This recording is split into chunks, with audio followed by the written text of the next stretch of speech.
નમસ્કાર દર્શક મિત્રો। તો મિત્રો અત્યારે હાલમાં રાજકોટમાં મેળો છે અને વરસાદની આગાહીને લીધે મેળામાં રદ થવાની શક્યતા છે। તો તેના વિશે સંપૂર્ણ માહિતી આપણે આ વિડીયોના માધ્યમથી આપીશું, તો વિડીયોને અંત સુધી નિહાળજો। રાજ્યના અતિ ભારે વરસાદની આગાહીના પગલે રાજકોટમાં ધોધમાર વરસાદ અને રસ્તાઓ પર ભરાયા પાણી।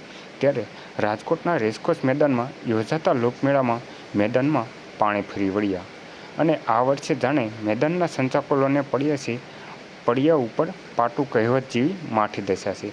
અને જ્યારે ચકડોળના ધંધાઓનો રાયફળ ચાલુ કરવાના પ્રશ્નો હજી ઉકેલાયો નથી, ત્યાં વરસાદ વિઘ્ન બનતા અન્ય ધંધાઓના પણ મુસીબતમાં પડ્યા છે અને મેળાઓ એક દિવસ વધારવા લોકમેળા સમિતિને કરવામાં છે આગાહી।